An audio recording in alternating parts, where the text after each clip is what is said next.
본문 구속사적 관점에서 본 계시록의 부록 부분을 우리가 같이 나누었으면 좋겠다 생각을 가졌습니다. 부록, 계시록의 난제들, 계시록의 난제들을 해석할 때 먼저 계시록을 주신 의도가 무엇인가, 계시록을 주신 의도가 무엇인가. 이 난제에 매달리다 보면은 길을 잃어버립니다. 그게 너무 이제 집착하다 보면 그 중심 주제가 무엇인가, 중심 주제 어린 양, 자신의 살과 피로 우리를 구속하사 우리의 머리 대신 우리 주 예수 그리스도 중심 주제 어린 양 그리스도 예수.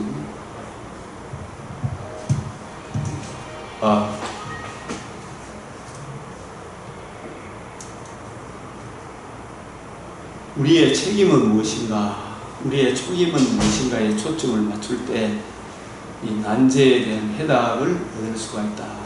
사실 이 계시록을 주신 의도를 통한 난제에 대한 해답.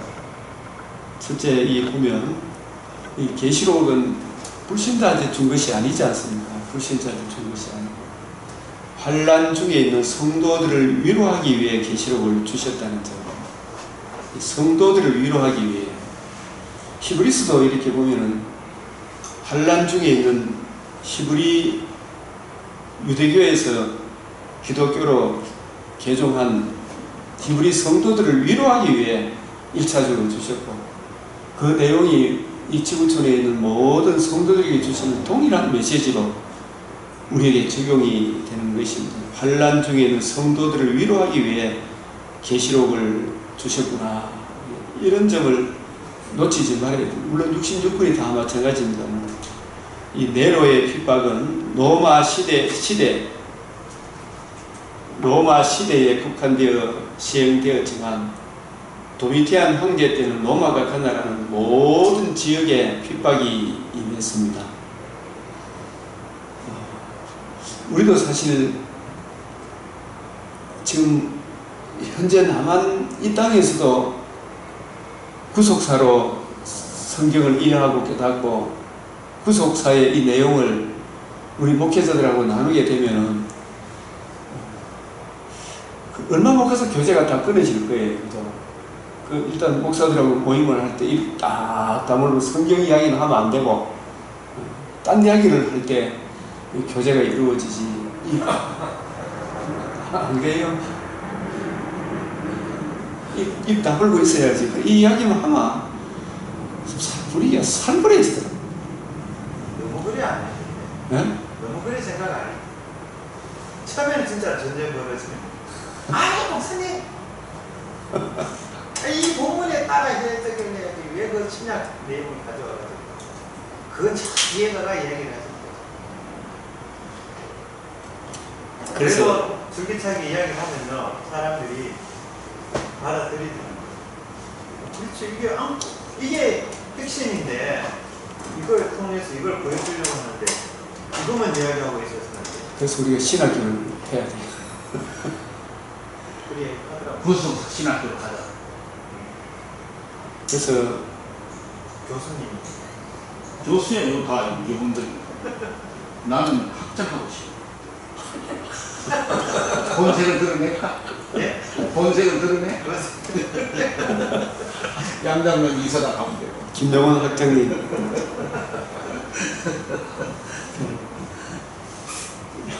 양장님 이사장이죠.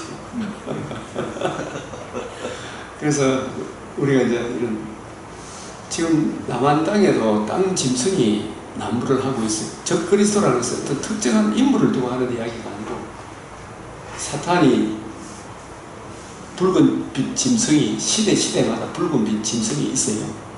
그게 북한에는 김정의고 김정의 죽고 나면 또 다른 놈이 나타나겠죠.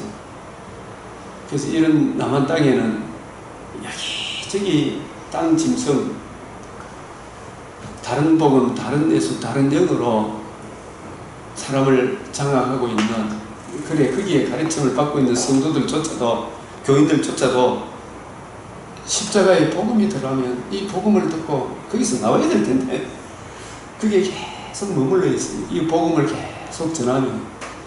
근데 여기서도 이런 핍박이 있는데 그래도 여기는 바다 짐승의 핍박은 없잖아요. 아직까지. 우리가 만약에 적화된다면 어떻게 되겠어요? 김정의가 핵무기로 남한을 적화시켰다 하면 당장에 교회에 엄청난 핍박이 올 거 아닙니까?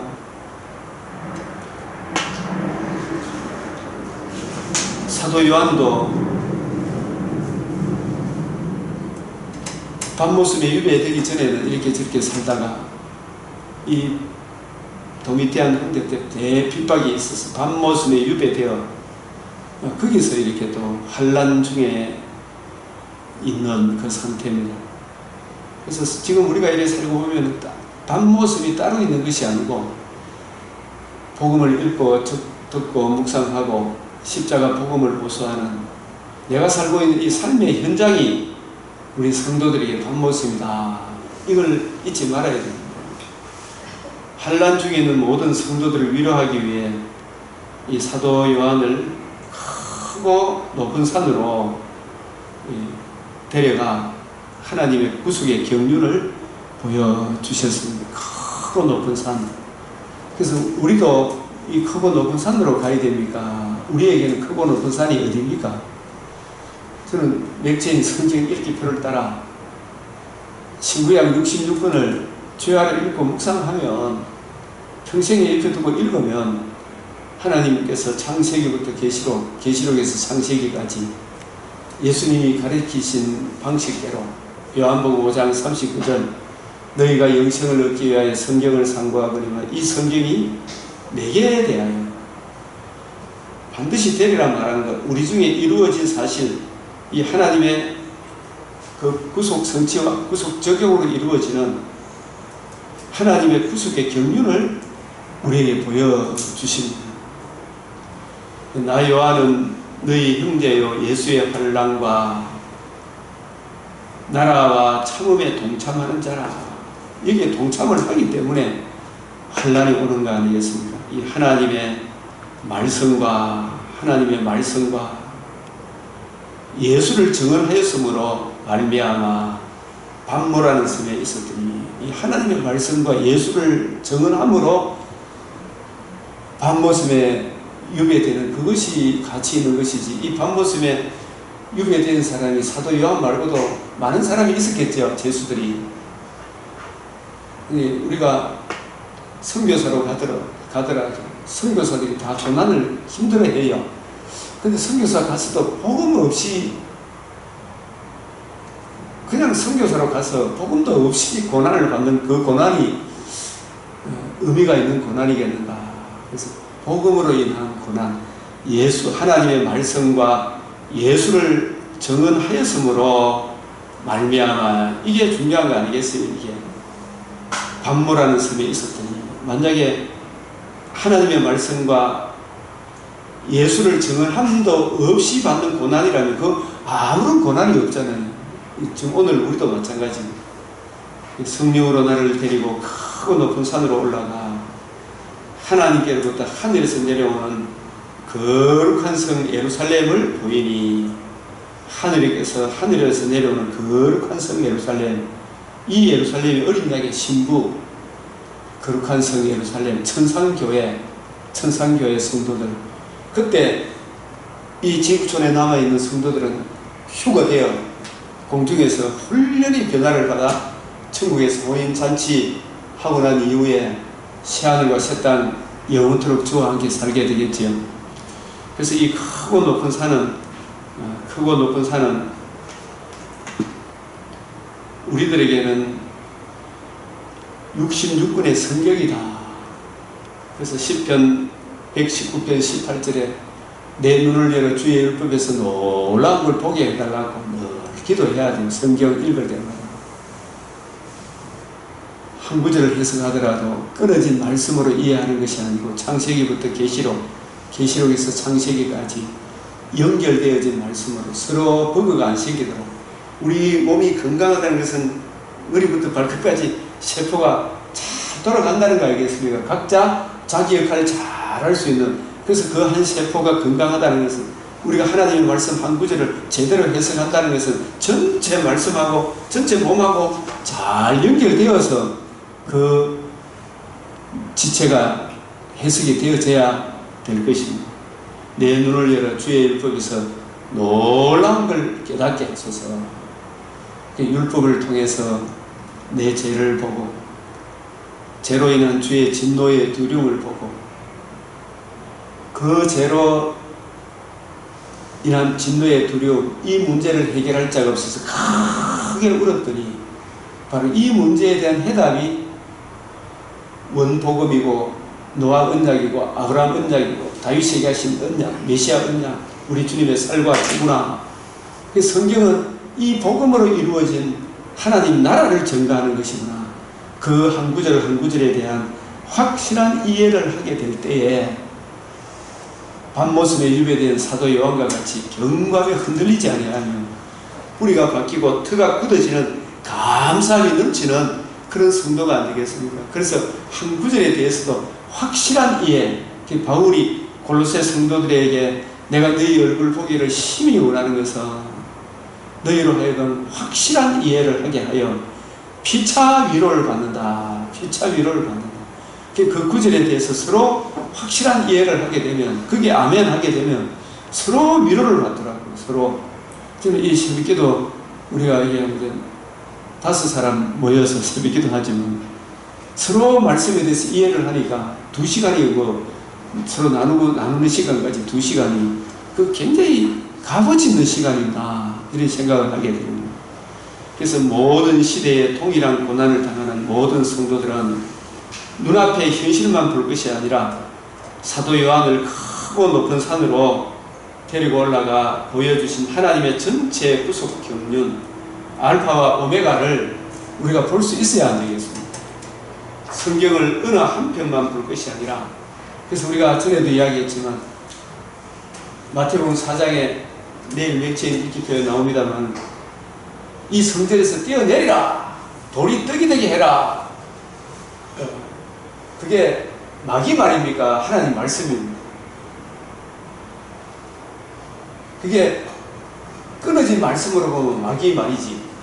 그리고 그 말씀이 연결된 말씀이기 때문에 전체 문맥에서 창세기부터 계시록까지 연결된 말씀에서 그 마귀가 한 말로 여기서 어떤 위치를 차지하고 있느냐, 그걸 가지고 있기 때문에 그게 하나님 말씀이다, 이 말씀입니다. 끊어진 말씀으로 보면 안 된다고. 그래서 저는 옛날에 우리 이은호 목사님도 그런 이야기 했잖아요. 성경책에 빨간 책 마태복음 사복음서에 보면은 예수님 말씀을 어떻게 해놨어요? 빨간색. 이러면 안 된다는 이야기. 그것만 하나님 말씀이 아니다는 이야기야. 이 성경이 전체 통일성 속에서 그 말씀을 봐야 한다. 이거는 하도 분명한 이야기잖아요. 강조하기 위해서 빨간물을 했는데, 근데 그것이 더 예수님 다른 것도 하나님 말씀이거든요. 다른 것도 다 빨간 줄 쳐야 돼. 맞죠? 다 빨간 줄 쳐야 되더라고. 이거 내초도 이렇게 보면, 이게 지금 빨간 줄로 이렇게 하지만, 안 중요한 게 없더라고, 보면. 나중에 알고 보니 어느 한 구절도. 이 맥스인 요즘 이렇게 한 구절 한 구절이 속에 담겨있는 그 의미가 얼마나 깊고 놀라운지. 이 예수님이 나사렛 사람이라는 이 의미, 나사렛 사람이 일컬음을 받는다. 오늘 마태복음 3장에서 이렇게 하여 하나님의 의를 이루는 것이 마땅하다. 내 뒤에 나는 물로 세례를 주는, 내 뒤에 너희는 뭐로 세례를 준다 했으니 성령과 불로서 세례를 준다. 그런 의미. 성령 세례는 뭐며 불 세례는 뭐며, 그것도 아주 중요한 의미 아직 차원에서 여러분 한번 생각을 해보십시오. 그 맥체인 그 내용을 보시면서. 그래서 이 성경을 어느 한 편만 볼 것이 아니라 창세기에서 계시록까지 신구약 전체 통일성 있는 하나님의 구원 계획, 이 구속의 경륜을 볼 수 있어야 합니다. 구속의 경륜, 구원 계획, 이 구속의 경륜을 볼 수 있어야 합니다. 이 계시록의 네 기둥을 통한 난제에 대한 해답, 계시록에서 이 중심 주제 네 기둥, 이 기둥이 있습니다. 여러분들이 한번 찾아보세요. 저는 옛날에 이게 보호자라는 말이 유 목사님 책에 44에 나온다 이렇게 해서 44에 어린 양이 30회, 성령이 13회, 교회가 20회 나온다 이래 나오는데 제가 이렇게 다시 한번 조사를 해보고 내사라는 책하고 이거 비교해서 보니까 보호자라는 말씀이 나는 아무리 봐도 36회가 나오더라고요. 44회가. 여러분 한번 찾아보십시오. 저는 이걸 바꿀 수가 있어요. 이게 밑에 나온다고 이거 때문에 뭐 잘못된 건 아니죠? 제가 찾아본 견해로는 36회 어린 양이 27회가 나오더라고요. 30회가 아니고. 그 다음에 성령은 똑같이 13회가 나와요. 13회. 교회라는 말은 단지 교회라는 말은 20회보다도 적어요. 이걸 다 합치니까 신부도 교회죠. 성도도 교회에 속하죠. 어린 양의 아내도 교회에 속하죠. 교회죠. 그런 차원에서 다 이걸 합해보니까 33회가 나옵니다. 33회. 한번 찾아보십시오. 우리 양장님은 이런 것도 연구 잘 하시는 예? 35회? 예, 한번 또 오십시오. 35회. 교회가 19가 어린 양의 아내가 1. 예, 35회. 그러면 35회 고칠게요. 이거는 누가 이제 더 자세히 볼 수가 있거든요. 또 다른 의미로서. 35회. 주님과 영원히 함께 사는 새하늘과 새 땅. 이것이 최종적인 목적인데, 이 계시록의 네 기둥, 이걸 조직신학적으로 설명을 하면, 우리 흔히 메시아 언약이라고 하잖아요. 그죠? 성부와 성자, 성령 하나님께서 창세전에 성부 하나님이 구원을 계획하시고 창세전에 자기 백성을 택하시고 저 백성들을 택하신 백성의 죄를 속량하실 것을 누구를 통해 속량하신다? 예수님을 통해서 속량하시고 속량하신 은혜를 누구를 통해 적용해 주신다? 성령을 통해 적용해 주신다. 이 삼위 하나님의 맺으심의 이 언약, 그 언약이 보호자에서 맺어진 언약, 그 언약이 에베소서 1장 4절에 창세전에, 요한복음 17장 6절에 창세전에, 로마서 11장 2절에 창세전에 이게 보호자에 앉으신 하나님께서 자기 백성을 택하셨다. 택하신 백성이 타락할 것을 다 내다보시고 타락하신 그 백성들의 죄를 어린 양 하나님의 아들 그리스도께서 임마누엘 하셔서 대속죽음과 부활로 구속을 성취하셔서 다 이루었다 하신 천하만민이 들을 수 있는 가장 기쁘고 좋은 소식, 어린 양 성육신 대속죽음 부활하심으로 복음을 성취하시고, 이게 에베소서 1장 7절, 그 구속하신 그 은혜를, 그 복음을 성령께서 먼저 택하신 백성들, 사도들을 통하여 복음을 적용케 하셔서 복음을 적용받은 성도들이, 사도들이, 제자들이, 전도자들이 이 복음을 전할 때, 그 복음을 듣고 전할 때 성령께서 깨닫게 하시고 듣고 믿게 하심으로 성령의 인을 쳐주심으로 성령께서 적용해 주심으로 누가 탄생하는 겁니까? 어린 양의 아내, 성도, 신부가 탄생한다. 그래서 이 교회가 35회가 등장한다. 이게 하나님의 구속의 경륜. 이것이 이러한 사람들이 사는 새하늘과 새 땅, 영원토록 함께 사는 이 계시록 21장 6절에 이루었도다 그런 거 있잖아요. 이 기노마이 그런 게, 이걸 헬라어로 한번 찾아보십시오. 새롭게 시작이 되다 이렇게 되죠. 그래서 영원한 오메가 세상이 이렇게 시작이 되는 거예요. 시작. 그래서 이걸 자세하게 한 번 더 설명을 하면, 계시록 6장 17절에 누가 어린 양의 진노 앞에 능히 서리요, 하나님의 공의 앞에 설 수 있는 우리의 구원이 어떻게 가능하게 되었습니까? 계시록 7장 10절에 보좌에 앉으신 하나님과 어린 양에게 이도다. 이 하나님의 구속의 경륜 속에서 하나님의 아들 지극히 거룩하신 이가 기름 부음을 받아 우리 죄와 허물을 위하여 대신 죽으시고 부활하심으로 복음을 성취하셨다. 어린 양에게 있도다. 다 이루신 복음을 누가 증언하는가? 성령께서 교회에 오셔서 자기 택하신 백성들 사도들에게 오셔서 또 오셔서 요한복음 16장 7절이 뭐예요? 내가 떠나가는 것이 너희에게 유익이라. 내가 떠나가지 않으면 보혜사가 너희에게 오시지 아니하시리라. 요 한 구절이 참 중요한 구절이라는 사실. 떠나간다는 말은 요한복음 14장 1절에서 3절에 보면 내가 너희를 위하여 처소를 마련하러 가노니 그잖아요. 그죠? 그 처소가 마련되면 내가 다시 와서 하죠. 다시 와서 나 있는 곳에 너희가 있게 하고 내가 너희가 내 있는 곳에 있게 함께 있게 하리라. 그 떠나가서 처소를 마련하는 게 뭐예요? 우리 죄 문제를 하나님과 우리 사이에 가로막힌 죄 문제를 영원히 속죄하는 대속 죽음과 부활하심으로 복음을 이루는 걸 내가 떠나가는 것이 너희에게 유익이라. 이게 십자가 죽고 부활하심으로 성전하는 것이 유익하다. 하늘로 떠나가는 것은 맞는데 뭘 이루고 떠나가는 겁니까? 복음을 이루고 이 복음을 이루기 위하여 주님이 이 세상에 오셨다. 그래서 다니엘서 7장 13절에서도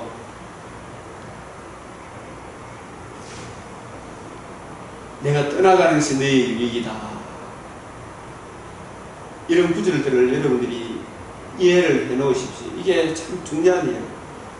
이분이 내가 보니 왕자가 놓이고 옛적부터 항상 계시니가 자정하셨는데 이분이 누구예요? 성자 예수님이시죠. 그의 옷은 희기가 눈 같고 그의 머리털은 깨끗한 양의 털 같고 그의 보좌는 불꽃이요 그의 바퀴는 타오르는 불이며 이 공의의 하나님, 영광스러운 하나님, 악이 조금도 없으신 하나님, 이분이 내가 또 밤 한상 중에 보니 인자 같은 이가 하늘 구름을 타고 와서 이게 무슨 뜻이라 그랬습니까? 이 7장 9절에 거룩하신 하나님의 아들이 성령으로 인간의 몸을 입고 이 땅에 오시는 것을 말하죠. 오셔서 그냥 아버지 앞으로 나아갑니까? 복음을 이루고 올라갑니다. 복음을 이루고 옛적부터 항상 계신 이에게 나아가 그 앞으로 인도되네. 타고 와서 이 땅에 와서 그냥 올라갑니까? 복음을 이루고 올라갑니다. 복음을 이루고 올라간다는 요 사실을 요 7장 13절에서 놓치면 안 된다 그랬죠. 그죠? 요 구절하고 계시록에 어느 구절하고 일관성이 있다고 전에도 말씀드렸습니다. 요 구절하고 12장 5절 1절에서 5절인데 여기서 여자가 아들을 낳으니 이게 지극히 거룩하신 이가 기름 부음을 받은 거예요. 그죠? 하나님의 우리 가운데 거하심에 은혜 중에 은혜라. 이는 장차 철장으로, 이 철장이 뭐라 그랬어요? 복음 근세라 그랬죠. 만국을 복음을 믿는 자에게는 은혜로 다스리지만 복음을 거역하는 자는 심판으로 다스리죠. 만국을 다스릴 남자라. 그 아이를, 이 아이가 하나님 앞과 그 보좌 앞으로 올라가더라. 아이가 올라가는 겁니까? 완성하시고 공생애를 이루시고 죽으시고 부활하셔서 성전하는 걸 말하죠. 그죠? 이 장면하고 다니엘서 7장 13절을 같은 말씀, 복음을 이거 같이 봐야 되는 거예요. 다니엘서, 그래서 복음이 성취되기 때문에 그에게 근세와 영광과 나라를 주고 무엇이 적용됨으로 무엇이 이루어짐으로 예수님께 근세가 주어졌습니까? 복음을 성취하신 주님께 하늘과 땅의 모든 근세와 그 복음으로 인해서 주어지는 영광과 여기 이 나라가 이 복음이 적용되어짐으로 예수님의 신부된 교회가 주님의 나라죠. 나라를 주고 모든 백성들과 나라들과 다른 언어를 말하는 여기서 복음이 성취됨으로 이 복음이 유대인에게 하는 겁니까? 세계 만방으로 뻗어지는 겁니까? 세계 만방으로 전파되어 저와 여러분도 유대인의 왕으로 오신 예수님을 섬기게 되었죠. 그의 권세는 소멸되지 아니하는 영원한 권세요. 복음으로 거듭난 주님의 몸된 교회, 그의 나라는 멸망하지 아니할 것이라. 아멘. 네? 이 18절 지극히 높으신 이의 성도들이 나라를 얻으리니, 우리가 우리 자신의 나라가 되었죠. 그 누림이 영원하고 영원하리로다. 27절 나라와 근세와 온 천하의 나라들의 위세가 지극히 높으신 이의 거룩한 백성에 붙임받으며 예수님의 나라는 영원한 나라이라. 모든 근세 있는 자들이 다 그를 섬기며 복종하리라. 이러한 부분, 이 부분들을 다니엘서 9장 24절에 다시 또 설명을 하는 것을 다시 복습합니다. 내 백성과 내 거룩한 성을 위하여 이런 이래를 기한으로 정하였나니, 이런 이래가 다 차는 날이 언제 날이에요? 계시록 몇 장 몇 절? 21장 6절이 이런 이래가 차는 날이에요. 21장 6절이 뭐예요? 이루었도다. 예? 이 재림의 그날, 이게 이루심과 아울러 이것으로 이루면 끝입니까? 새로운 시작입니까? 새로운 시작이죠. 영원한 새로운 새하늘 오메가 세상이 시작이 되는, 이걸 그래서 제가 헬라어로 찾아보니까 하도 번역이 잘 되고 헬라어가 정확한 뜻을 포함하고 있더라고요. 뭐가 시작? 뭐가 새로운 시작이, 새로운 것이 시작되다. 이게 이런 뜻으로 기노마이라고, 기노마이. 이번에 헬라어에서 딱 찾아주면 좋겠네요. 이 재림의 때는 두 방면으로 새로운 시작이 되죠. 영원한 오메가 세상, 새하늘과 새 땅, 새 예루살렘 성도들이 주님과 함께 영원토록 새하늘과 새 땅에서 오메가 세상이 시작이 되는 것이 있고, 살아생 전에 복음을 거역했던 마귀와 바다 짐승, 땅 짐승은 무엇이 시작이 됩니까? 영원한 심판이 시작이 돼요. 이게 어딘 장면에 나오느냐, 이 재림 때를 심판에 이루었도다 그런 날이, 요 선포가 요거 계시록 요거 여러분 잊어보면 안 돼요. 일곱째 천사가 그 대접을 공중에 쏟음에, 이 마지막 심판의 대접이거든요. 큰 음성이 성전에 나서 보호자로부터 나서 이르되, 이 뭐예요? 되었다. 이 되었다는 말하고 21장 6절 이루었도다 이 말씀하고 똑같은 기노마이 하는 거예요. 기노마이, 똑같은 기노마이예요. 헬라어로. 예? 이 기노마이는 어떤 기노마이입니까? 심판으로서의 세세토록 괴로움을 받는 기노마이라니까. 무서워야 무서워.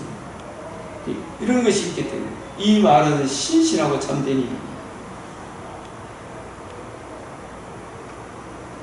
그래서 그 고난의 연기가 세세토록 올라가니까 짐승과 그의 우상에 경배하고 그 이름의 표를 받는 자는 누구든지 밤낮 쉼을 얻지 못하리라. 이 쉼을 얻지 못함으로써의 기노마이, 이 시작이랍니다. 계시록에서 두 방면의 기노마이가 계속 이야기하고 있습니다. 그러면 이게 우리가 성경 요한복음 신약에 두 번에 이루었다, 이 세 번에 나오는데, 요한복음 19장 30절에 예수께서 신포도주를 받으시고 이르시되 다 이루었다. 여기는 무슨 뜻인지 압니까? 네? 이거는 구속 성취잖아, 그죠? 여기서는 이루었도다 기노마이겠습니까? 텔레오겠습니까? 헬라어 중에 텔레오라, 텔레오.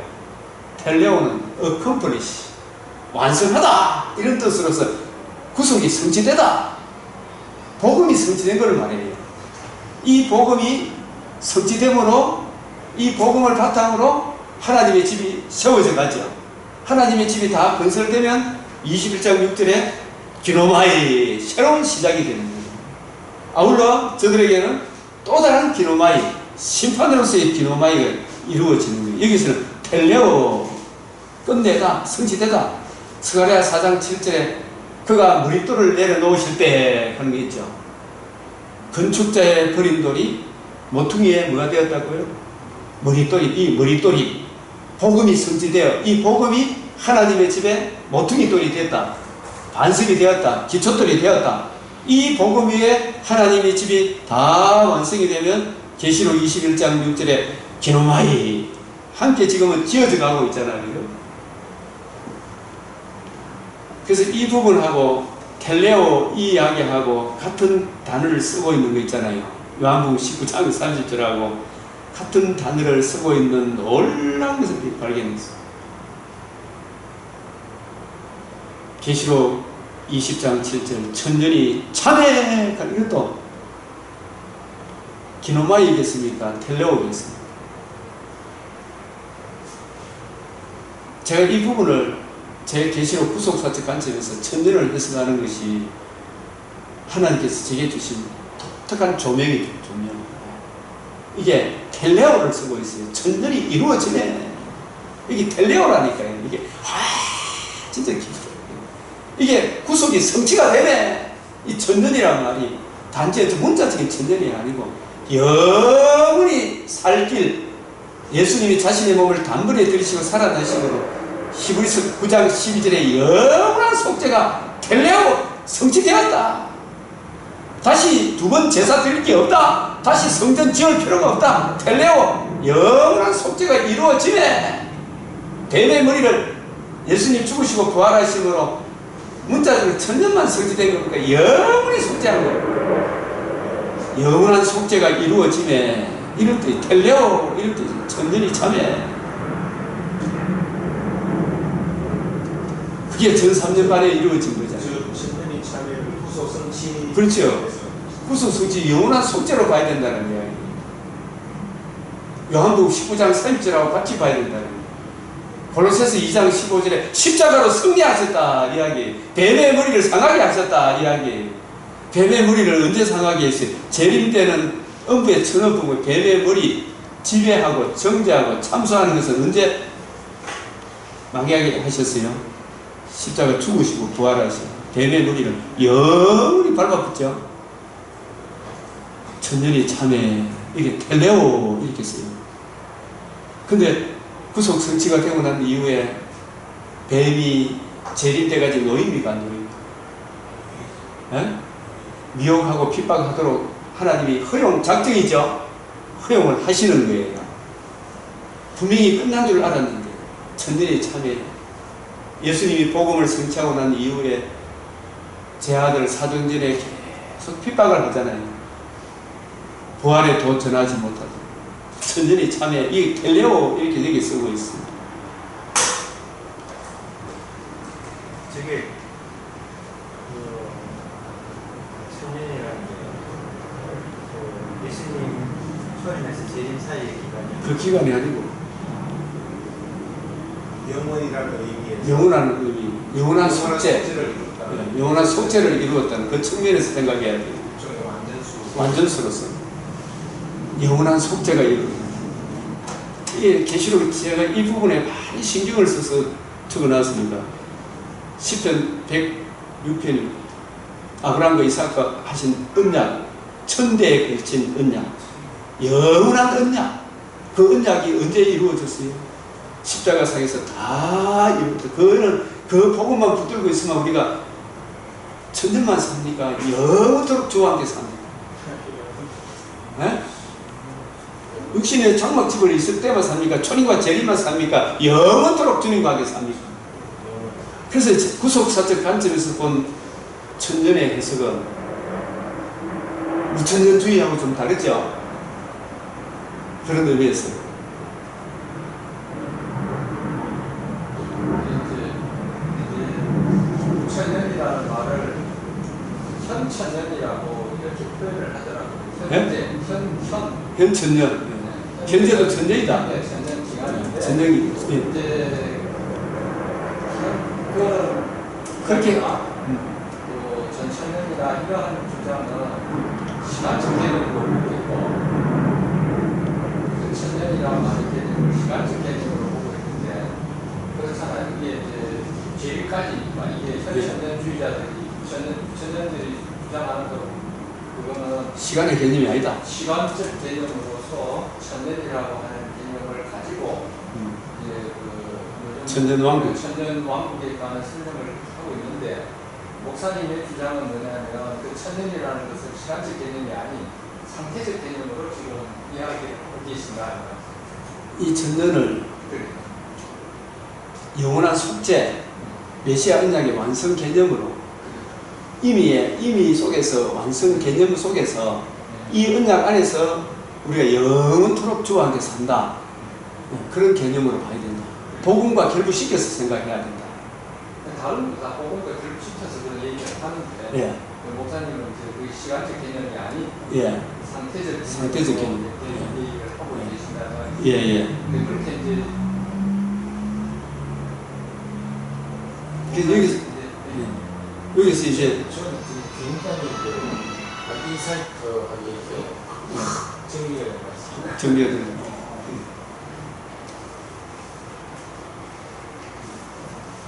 천사가 무지개의 열쇠와 큰 쇠사슬, 이 무지개의 열쇠는 뭐겠어요? 이것도 복음입니다. 복음이 흑암의 근세, 혼동공허 흑암에 밑바닥이 없는 혼동공허 흑암에 매여 있잖아요. 거기서 끄집어내는 것은 뭐밖에 없어요? 다 이루었다 하신 복음밖에 없어요. 골로새서 1장 13절 14절에 흑암의 근세에 매여 있는 우리를 예수님의 십자가 보혈의 복음으로 사랑의 아들의 나라로 옮겼다 그랬잖아요. 이 복음이 무지개의 열쇠죠. 무지개의 복음. 큰 세사슬도 복음이죠. 복음. 복음 말고는 그 용을 잡는 것이 예수님의 십자가 복음이죠. 부활로 승리하셨으니까 그걸 가지고 지금 무적인의 열쇠와 큰세사슬이라고 그 이야기 표현한다. 그렇게 표현한다. 용을 잡았다 이 말이에요. 이게 이거는 이미 잡은 겁니까? 요거는 지금 요한복음 19장 30절을 염두에 두고 하는 이야기예요. 히브리서 9장 12절, 10장 12절, 10장 14절 자신의 몸을 단번에 들이시며 영원한 속죄가 이루어졌다. 누가복음 2장 10절 천하만민이 들을 수 있는 최고의 기쁜 소식, 이 복음을 염두에 두고 지금 여기서 이야기를 해요. 그래서 계시록은 시간적 순서가 아니고 자꾸 반복해서 요약해서 반복하고 요약하고 반복하고 요약하고 이렇게 말씀하더라고요. 교환 계시록도 지금까지 했던 것을 요약 정리하고 있어요. 영적 전제, 신약 시대. 그게 다니엘서의 71회 중에 마지막 한 1회의 절반에 뭐가 이루어져요? 구속 성취가 이루어져요. 그러면 구속 성취가 이루어지면 이 복음이 재림 때까지 전파되어져야 되죠. 전파되어지는 그 기간을 뭐라 그래요? 후 3년 반이라고. 후 3년 반. 예? 그 후 3년 반 동안에 일어날 일들을 전 3년 반, 후 3년 반 요 기간에 있는 이 일을 요약 정리한 것이 20장이다. 이렇게 보면 되겠다 생각이 들어요. 그 용을 잡으니 예뱀이요 마귀요 사탄이라 잡았어. 요 잡는 게 요걸 히브리서 몇 장 몇 절에 요걸 또 다 설명하고 있어요. 요 잡았다는 이야기. 히브리서 2장 14절 요거하고 같이 보면 돼요. 히브리서 2장 14절 자녀들은 혈과 육에 속하였습니다.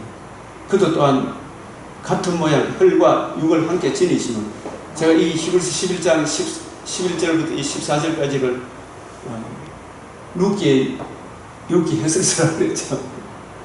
그래서 자녀들은 혈과 육에 속하였으며 그도 또한 같은 모양으로 혈과 육을 함께 지니시며 아무리 짐승 잡고 소 잡고 해도 그거는 예표와 그림자잖아요. 복음이 이루어져야 되잖아요. 그래서 예수님이 성육신하셔서 대신 죽으시고 부활하심으로 죽음의 세력, 흑암의 근세 정죄하고 참수하고 지배하는 강한 자가 무장으로 저 불신자들을 자기 소유로 삼고 있죠. 그게 죄의 근세잖아요. 그죠? 그 세력을 잡은 자, 곧 마귀를 멸하시며, 이 멸한 게 뭐로 멸했습니까? 십자가로, 부활로, 하나님의 의로 멸했잖아요. 그래서 이 의를 듣고 이 의를 주신 예수님을 구주로 영접하면 바로 우리가 어디로 옮겨져요? 사랑의 아들의 나라로 옮겨진 거예요. 그게 성도라 옮겨졌다. 구별된 물이다. 잡았어. 이 이야기라. 그리고 우리가 복음을 모르면 마귀한테 죽기를 무서워하면 한평생 매여 무노란 마귀의 종로로 적그리스도 역할을 하는 거죠. 그런 대로 끌려가 종로로 가는 모든 자를 놓아주려 하심이라. 이 복음이 전파됨으로 우리가 저 사람 구원할 수 있는 유일한 구원의 길이잖아요. 이 히브리서 2장 14절하고 계시록 20장 2절하고 같은 이야기입니다. 용을 잡으니 예뱀이요 마귀요 사탄이라 잡았어. 이게 1000년 동안 결박입니까? 영원토록 결박한 겁니다. 네? 자신의 몸을 단번에 들이시고 영원한 속죄를 이루었잖아요. 그죠? 그 영원한 속죄를 히브리서에서 설명합니까? 히브리서 9장 12절에 염소와 송아지 피로 하지 아니하고 자기 피로 뭘 이루었다? 영원한 속죄를 이루었다.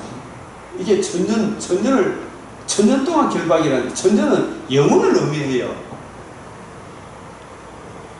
죄를 지었기 때문에 창세기 5장에 천사를 넘깁니까? 못 넘깁니까? 969세까지가 인간의 한계 안에 있었니까, 그죠? 영혼을 이루지 못한다. 영원한 속죄를 위해서 단번에 지성소에 들어가셨다.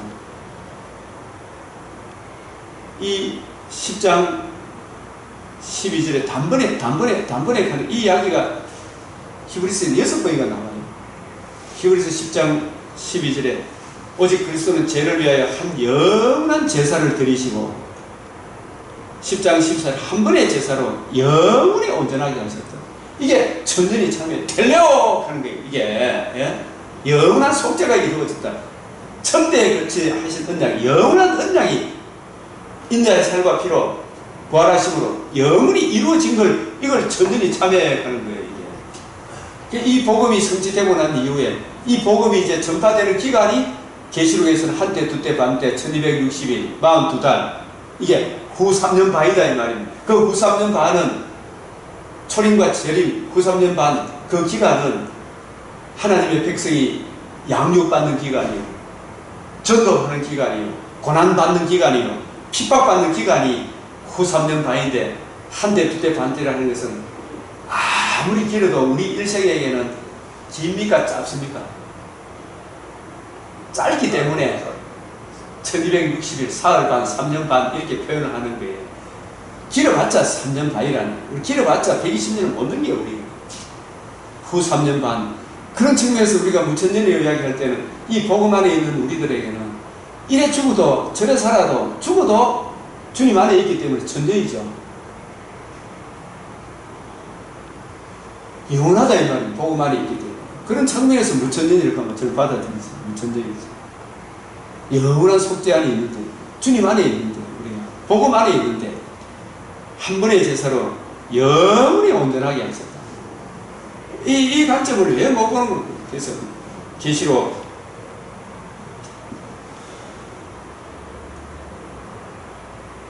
20장 우주경에 던져 넣어 잠그고 그 위에 인봉하여 천년이 차도록, 이 말은 또 문자적으로 본 게 또 이걸 또 천년으로 생각하는, 이게 영원토록입니다. 영원토록. 다시는 만국을 미혹하지 못하게 했는데,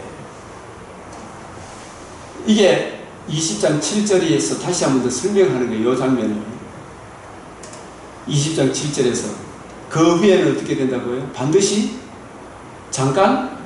이 장간이 후 3년 반이라니까요. 왜 장간이라는 거예요? 마귀가 활동하는 기간이 아무리 길어봤자 초림 후 3년 반밖에 없지. 지금 초림과 재림 사이 16장 계시록 16장 17절에서 기노마이 되었다. 그때 20장 10절에 불과 여왕못에 던져지죠. 영원히 던져지는 거예요.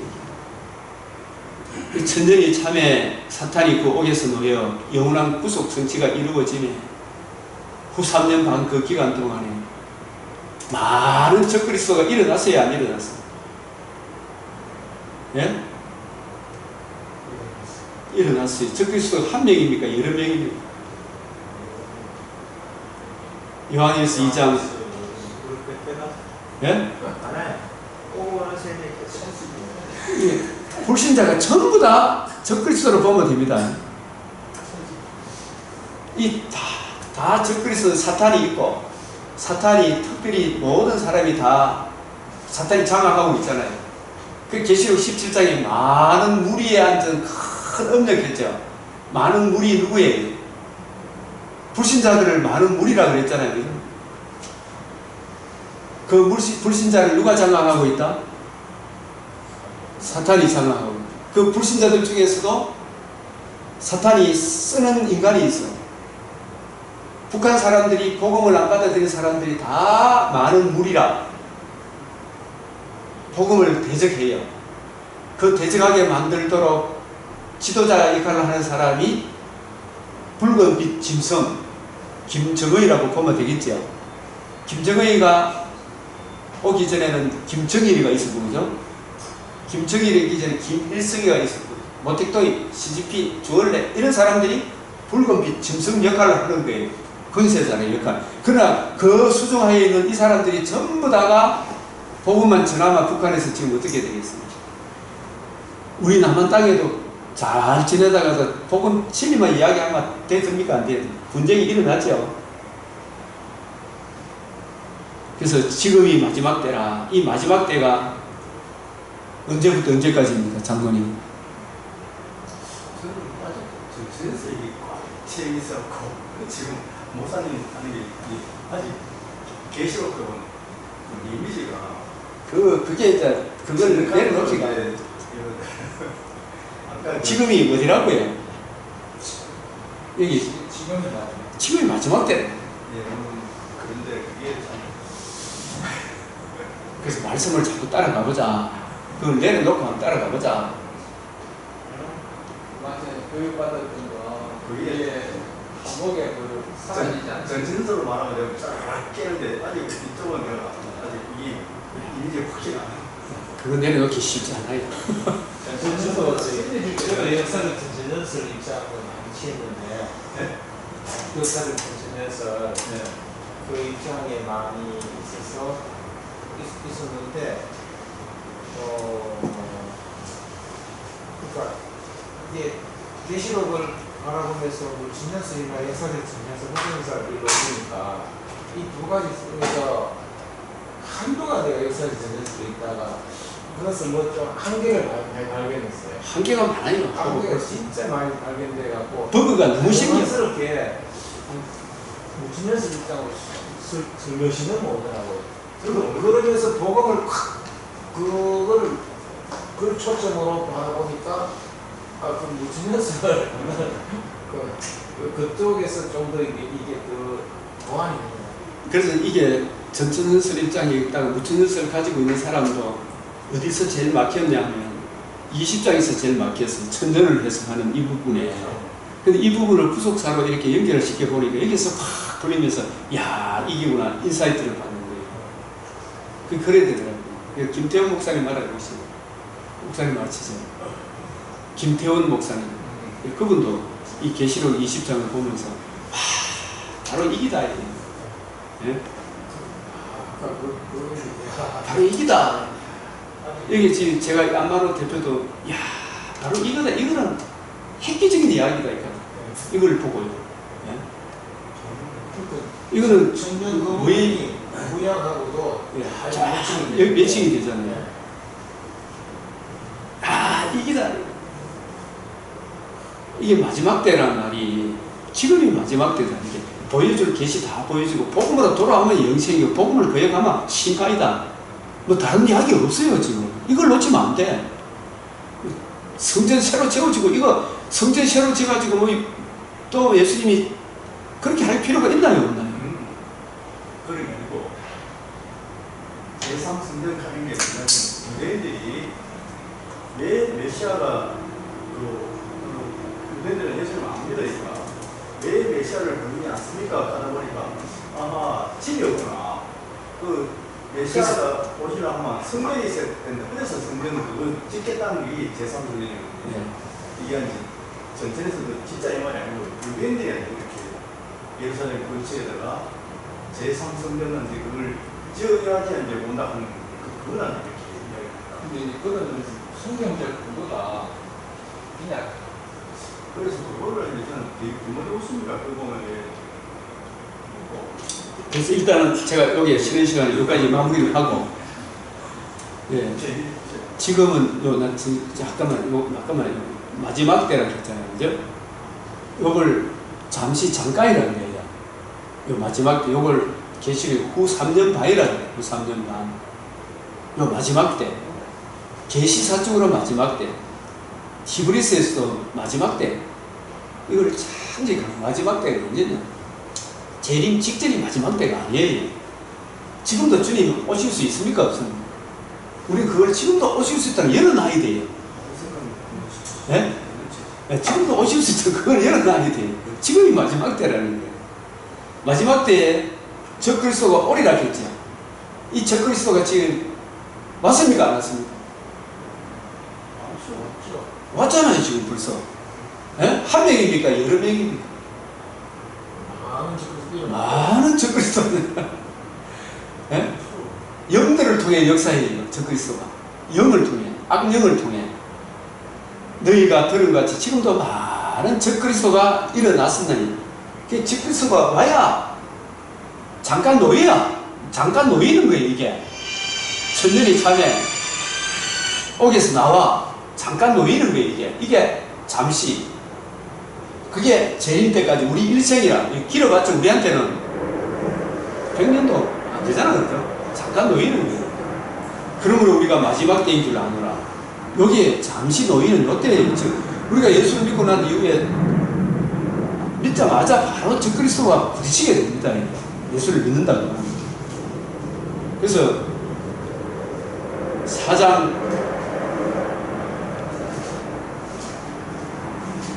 오직 영들이 하나님께 속했나 분별해라. 영을 다 믿지 말고 하나님께 속했는가 안 속했는가 이 복음 진리에 분명히 전해보면 이게 여기에 속했는가 안 속했는가 알 수가 있죠. 많은 거짓 선지자가 세상에 나왔다. 많은 거짓 선지자가 사루 2장에 보게 되면 누가 어떻게 하여도 너희가 미혹되지 말라. 먼저 배교하는 일이 있고 저 불법의 사람 멸망의 아들이 나타나기 전에는 그날이 이르지 않냐면 이 멸망의 아들이 누구예요? 한 사람입니까? 여러 사람입니까? 영들을 통해 역사합니다. 아까 그 요한일서 2장으로 보면 영들이 멸망의 아들이 나타난 게 이게 사탄이 옥에서 놓인 거예요. 이미 놓였습니까? 놓여가지고 영들을 통하여 불신자를 장악하고 있죠. 그죠? 그 불신자들을 통해서 믿는 자를 배척합니까? 안 합니까? 네? 저 사람들은 오직 자기를 보여 하나님이라 내가 하나님 되고자 하는 그 자리에 올라서려고 하죠. 그죠? 그런 사람들이 그런 대적하는 자라 신이라 불리는 모든 것과 숭배함을 받는 것에 대항하여 그 위에 누구를 높인다?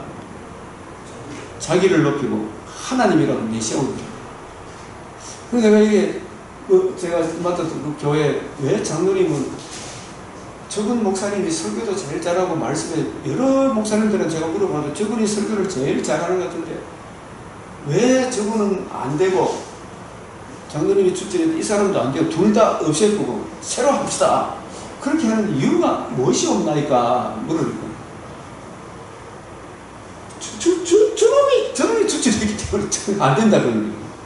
그러니까 자기 욕망과 반대되는 사람이 있으면 그것 때문에 안 됩니다. 주님 명을 받는 게 내가 높아져야 되는데 나를 공격하는 사람이 있으면 안 된다는 거예요. 모두가 다 자기를 높여 하나님이라 내한테 도움되면 선이고 도움 안 되면 선이고 내 머리가 누구다? 내가 머리지 예수님이 머리가 아닌 거예요. 그죠? 이게 문제다 이 말입니다. 이게. 그래서 이 사람들이 다 적그리스도는 머리 대신 골로새서 2장식으로 머리를 붙들지 아니하는지라 예수님의 통치를 따르지 않죠. 그죠? 사울도 예수님 통치를 따릅니까? 내 생각을 이렇게 하고 있잖아요. 예수님 말씀이 여긴데 왜 자꾸 내 생각을 하셔? 이게 적그리스도다. 이 적그리스도가 이미 나타났기 때문에 우리가 이로써 마지막 때인 줄 알았다. 사탄이 옥에서 놓여 계시록. 근데 저걸 데살로니가후서 2장 부분을 그 밑으로 개석을 해주는 거죠. 더 읽어보면 그대로 나오죠. 더 해석을 할까요? 네. 네. 일단은 여기까지. 사탄이 텔레오 구속이 성취되고 난 이후에 사탄이 옥에서 놓여 지금 잠깐 놓여있다는 이야기입니다. 놓여가지고 땅에 사방벽 쓰고 곡과 마곡, 이 곡과 마곡이 어디에 등장하는 겁니까? 에스겔 38장. 이 곡과 마곡이 문자적인 곡과 마곡이 세상 불신자입니다. 그렇게 이야기하겠습니다. 모든 세상 러시아만 뭐 미혹이 돼가 있습니까? 조선 땅은 미혹이 안 돼가 있습니까? 예? 그게 이단이에요. 그러면 어떤 특정한 지역 그렇게 주장하는 거 그게 얼마나 잘못돼요. 그게 북한 땅은 아닙니까? 비판 안 해요. 이 대한민국에서는 예수 찬양하는데도 세상 복음을 받아들이지 않는 모든 불신자가 곡과 마곡이에요. 그 이단이라 하는 거예요. 그렇게 이야기하는 거예요. 이단이라 하면 안 된다 하지만은 그래서 곡과 마곡을 미용하고 이걸 나중에 막 단군의 자손까지 나오고 이래 되는 그러면은 어느 특정한 사람 왜냐하면 예수를 거역하는 모든 사람들이 666 하에 있습니까? 안 있습니까? 예수를 거역하는 사람들이 제 아래 진도 아래 놓여 있죠. 이 불신자들이 곡과 마곡이 이 사람들을 계속 미혹해요. 이제 정천년주의자들은 계시록 3장까지만 교회고 4장부터는 죽어라. 이유는 마지막 그때 이렇게 프로그램이 있으니까 그 이후의 일이니까 그게 이해가 안 되는 거예요. 매치가 안 돼요. 그걸 그래 이해하세요. 그래서 저는 조영희 목사님 책을 또 그거는 세대주의자고. 그래. 아주 감이. 그래서 처음 계시록을 배울 때 구속사적 관점에서 안 배웠어요. 그래서 이게 신학을 시간적인 순서가 있고 따라서 보면은 그걸 내려놨고 그들도 예 보면 이강 목사님이나 이런 보면 그 스타일들이 바꾸는 얘기에 돌아오는데. 근데 그 논리를 따라가는데 이제 그 논리를 목사님은 논리를 했으면 예수님 벌써 재림했었어요. 조영희 목사님 그래서 2000년 되기 전에 예수님 재림을 2000년 전에 온다 했어요. 근데 그게 안 맞으면 자기 논리도 틀리잖아요. 저는 생각할 때 길선주 목사님의 마르세아 같은 경우는 2001년도 오다 이렇게 주장했거든요. 그러면 그 사람이 이다이가 똑같이 하고 있는 거라. 그게 오만이 있지만은 그 오만에서 그걸 무조건 이제 이단이라고 볼 수는 없는데 원칙이 같다면은 오늘 시간은 우리 판단이겠죠. 시야를 그렇게 보는 것이 잘못됐다고 볼 수 있는 거예요. 그래 봐야 돼요. 그래서 그걸 신도 입장이 마닐라 선교 대회 때 그때 선교사들과 다 모여서 2000년까지 복음 2000년까지 예수님 오기 하작하는 기치하에 성교에 아주 주력을 했잖아요. 그때 합의를 했던 부분 한 부분 가는데 각 교단과 종파에서 계시록 부분은 그냥 일단 뭐 넘어가자. 그냥 복음만 가지고 좀 전하자. 요거였거든요. 그래서 지금 그 세대주의 또 전천연설 뭐 이런 전천연설 이런 거 불문하고 그거는 뭐 각자 다 맡기고 어디 있든지 다 그두자 하는 그런 입장이었기 때문에 굳이 이거를 뭐 지금 그런 게 다 전제되어 있다 보니까 이제 이제 그걸 이제 이단이다 아니다 이렇게 우리 규정할 수는 없고 존중해주는 입장이고 그죠? 근데 헬스학적인 면에서 물론 후속사 이야기 천년 전업들은 우리가 눈이 빠져지는데 그래서 이것을 우리가 제가 뭐 이단이라 뭐 이런 이야기를 하기만 안 되지만 그래 이런 부분들을 자꾸 더 밝은 조명이 왔는데도 불구하고 자꾸 그걸 고집하면 이것이 그런가 하여 살펴보는 그런 마음을 우리가 좀 가져보면 저는 뭐 그건 그래. 그런 게 아니고 이제 목사님 하시는 거예요. 그거 이제 흡수를 하는데 흡수가 좀 잘안 돼 있어요. 예. 그래서 곡과 마곡을 미혹하고 이게 에스겔 38장 39장도 37장에서 구속이 성취가 되고 복음이 전파되고 거듭나잖아 그죠? 거듭나면 또 이게 미래 신약 시대를 내다본 말씀이거든요. 34장 35장 36장이 37장이 에스겔 그래서 구속이 성취되면 곧바로 또 예수님 복음이 성취되고 나니까 이단들이 또 뭐 적길수가 막 공격하죠 사도들을. 예? 여러 불신자들을 모아 곡과 마곡을 이 불신자들을 모아서 몸된 교회를 모아 싸움을 붙이니 그 수가 뭐같이 많다? 바다 모래같이 많다. 이 말은 우리가 예수님이 이런 말씀 하셨잖아요. 내가 너희에게 화평을 주러 온 줄 생각한 것이 아니고 검을 주러 왔다 그랬잖아요. 분쟁하라 했다 그랬잖아요. 이 복음을 받아들이면 옆에 있던 엄마 아버지도 적글수가 되쁘죠. 그게 싸움을 붙이는 거예요. 이게 제일 때까지 계속 그들이 지면에 널리 퍼져. 성도들의 진 이게 교회잖아요. 사랑하는 성도 교회죠 맞죠? 나 한 사람을 두루매 이게 베드로전서 5장 8절에 근신하라 깨어라 너희 대적 마귀가 어떻게 해요? 우는 사자같이 두루 다니며 틈만 하면 잠올라고 교회 못 나가도록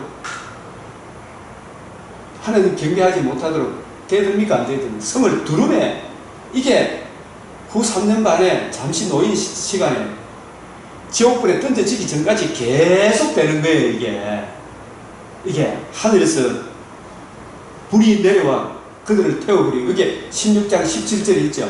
되었다 하기 전까지 마지막까지 마귀는 예수 믿는 걸 방해 놓습니까 안 놓습니까? 그 일이 계속 된다는 이야기예요. 실제로 그래요 안 그래요? 러시아만 있는 게 아니고 지금 좀 곳곳에 예수님의 복음을 받아들이면 화평이 일어나는 것이 아니고 분쟁이 일어난다니까. 엄마 아버지 저도 예수를 믿고 나면 얼마나 나를 좋아했던 아버지는 우리 제 집사람도 예수를 믿고 나니까 어머니가 눈동자가 박혀가지고 얼마나 대적하고 핍박하고 예수 교회 못 나오도록 방해하는 거예요. 그래서 우리가 더 굳건하게 서면 하나님 또 정상 참작을 해주시죠. 이 일이 저도 이 강변교회를 단념하고 제가 근신하고 깨어있지 않으면 언제 마귀가 성도들을 부추겨가지고 저를 막 대항하겠습니까? 안 하겠습니까? 네? 우리가 항상 깨어있어야 되겠더라고요. 항상 깨어있어요. 그래서 그들을 태워버리고 이게 계시록 16장 17절에 되었다! 이게 아니라 이게 그들을 미혹하는 마귀가 불과 요한못에 던지진 거기는 그 짐승과 거짓 선지자 새 세트로 밤낮 괴로운 거야. 이게 16장 17절의 기노마이 새로운 시작이 되는 거예요. 이 사람들은 다시는 하나님의 백성을 괴롭힐 수 없겠죠. 예? 이런 장면을 우리가 좀 이해를 하시고 또 다음 시간 넘어가도록 하겠습니다. 네. 10분간 쉬었다 가겠습니다. 예.